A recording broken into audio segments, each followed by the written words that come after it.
My wife's name is Susan. We met in high school, and after dating for 10 years, we got married. Susan wasn't particularly the beauty queen type, but she had a cute smile and was a cheerful woman. Soon after we married, we were blessed with a daughter, whom we named Michelle. My wife was a devoted woman and had always supported me. At that time, my mother, who lived with us, was battling cancer, and Susan managed to take care of our child and my mom while working part-time. I wished she wouldn't overwork, but she continued to work to contribute to our finances. She would drop off Michelle at daycare, leave my mom with a visiting nurse, and then head to work. No matter how tired she was, she would always say it's better to eat healthy and would go grocery shopping to cook homemade meals. Whenever I had a day off, I helped with the housework, and when possible, I would take my mother to her medical appointments. This life continued for 3 years, until my mother passed away. After the funeral, Susan suddenly disappeared. This was when we were just starting to settle down. She had left a letter behind. The letter said, "I'm sorry, I want a divorce. Please don't look for me." She left with only the bare essentials. I don't know why she left. It was beyond my comprehension what had happened so suddenly. I called her cell phone immediately, but all I heard was a message saying the number was no longer in use. Could it be? Maybe she had run off with someone. That thought crossed my mind. But I couldn't believe that she would have an affair. The night before she disappeared, Susan said as usual, "I will always love you and Michelle."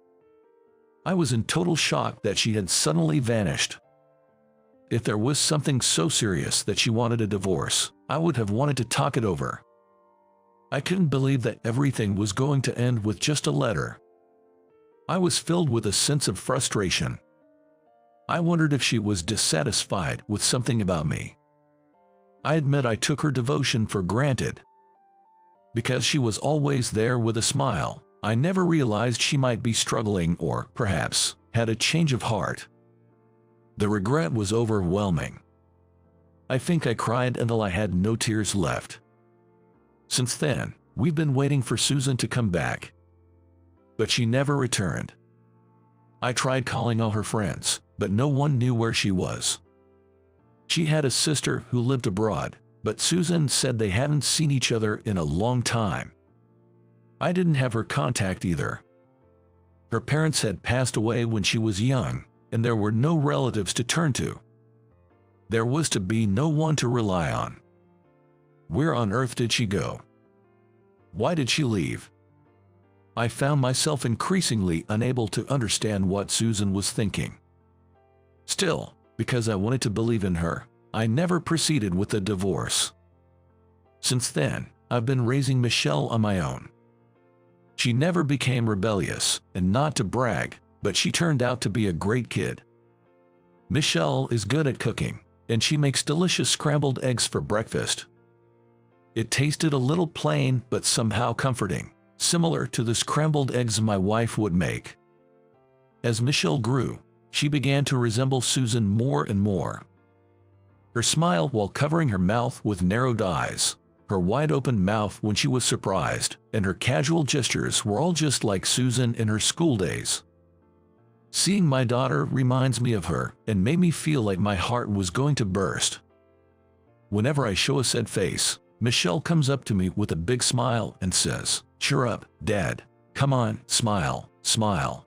Her face was just like Susan's, and it really tugged my heart. For me, Michelle was the only reason to live.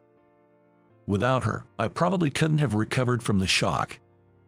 Michelle attended local schools for middle and high school, and instead of going to college, she entered the workforce. Being the kind soul she is, she might have given up on college thinking she didn't want to burden me. As a low-paid salaried worker who wasn't very good at his job, I never climbed the corporate ladder and am still a regular employee. It's pretty pathetic. Especially when my daughter is working so hard. Even after becoming a working adult, Michelle didn't live on her own and stayed to live with me. I always told her, You can live your life the way you want. However, she would laugh and say, I am living the way I want to. Besides, Dad, you wouldn't be able to cook if I left, right? I can't just leave you and live by myself. It made me really happy that she chose to stay by my side. But one day, Michelle will meet a wonderful man and get married. Even though it's still in the future, it sometimes makes me feel sad. My daughter had turned 20 this year. And on her birthday, we received a letter. It was an acute envelope with floral patterns, addressed to both Michelle and me. When I looked at who it was from, Susan's name was written there. Stunned, I stood there as Michelle came up from behind. She whispered, Mom. We opened the envelope, and there it was, a letter written in Susan's familiar handwriting. It was definitely Susan's writing. She writes beautifully, in a feminine way. We read the letter intently. I'm sorry for leaving so suddenly. You must be resenting me for being so selfish. I'm filled with remorse thinking about how much you both must have worried and suffered.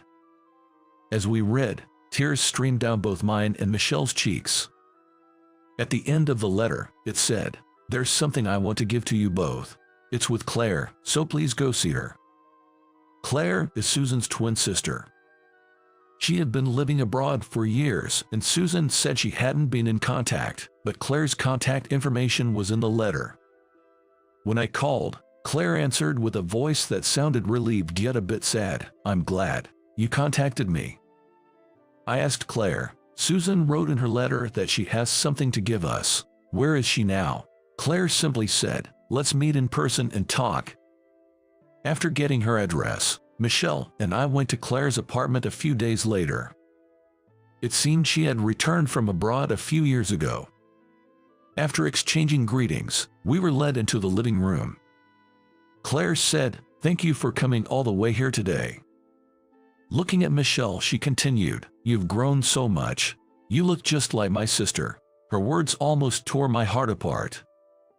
I asked, Where is Susan? We want to see her. Claire looked down and said, I'll take you to her. I'll explain everything once we get there. She drove us for about an hour, and we arrived at a large hospital overlooking the sea. What does this mean? Is Mom sick? Our minds were in a panic. With a sad expression, Claire told us that Susan had early onset dementia. Susan was advised by doctors to be hospitalized and undergo rehabilitation, but she couldn't bring herself to tell us. She left home because she didn't want to be a burden, and she didn't want us to see her gradually forget her own family. She thought telling me the truth would only worry me. So, that's why Susan decided to leave us and was admitted to the hospital. Claire was the only one informed about it. Hearing that Susan's condition had progressed so much that she no longer recognized even Claire, I broke down crying on the spot. Michelle was crying too. It seems Susan, before forgetting her family, had asked Claire to deliver the letter on Michelle's 20th birthday. Claire took out a small jewelry box from her bag, presenting a necklace and a ring, said, She wanted me to give these to you too. The necklace was a treasure Susan had always cherished. It was the first thing I bought for her on our first date when we were students. And the ring, it was our wedding ring. I couldn't afford anything fancy on my low salary, but Susan had cried big tears of joy, saying, Thank you, thank you. Also, there's this. Claire handed us a letter. It was filled with memories of a family trip we took together.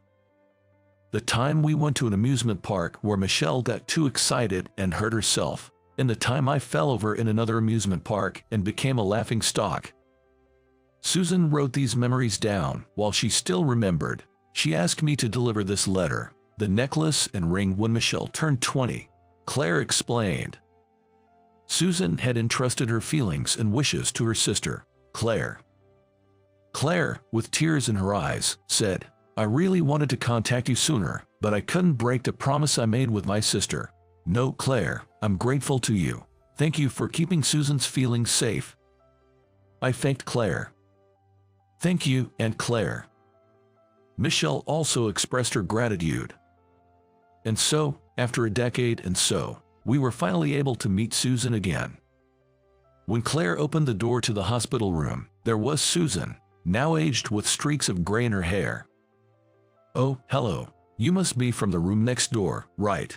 And who might this gentleman and lovely lady be? Nice to meet you." I had thought about what I would say if I ever met my wife again. I had been thinking about it for decades now. But when the time had finally come to look her in the eye, I was speechless.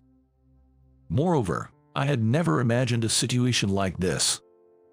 The moment our eyes met, my chest tightened and tears spilled over. "Oh dear, why are you crying so much? Did something sad happen?" Susan looked at us worriedly. "No, we came to clean the hospital today, and I guess the disinfectant got in my eyes," I lied awkwardly. "Oh, I see. Be careful."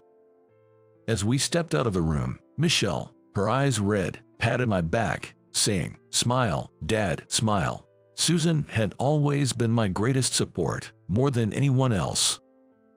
She cared for me more than anyone else. Yet, I hadn't noticed her suffering at all. I felt foolish for not realizing it. Seeing me downcast, Michelle told me, "Mom might have forgotten about us, but the memories we made as a family are still in our hearts. I think it's the same for her.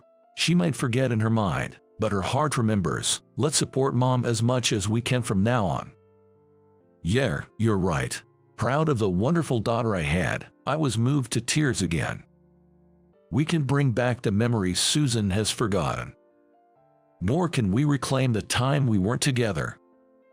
But if it helps her in any way, I want to be there for her, to support her as much as I can. From the next day, Michelle and I visited Susan anytime we could.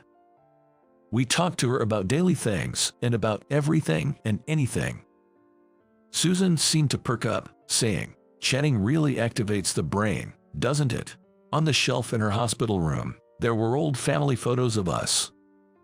"Isn't this photo wonderful? It brings back such nostalgic feelings. I feel the same when chatting with you. It's very comforting," Susan said, smiling at Michelle and me. "We feel the same way." Michelle and I smiled back at Susan. The three of us, laughing together as a family. Able to be with my wife and daughter. How long I had been waiting for such days. Even if she forgets, our bond as a precious family will never change. I want to support her, always and forever.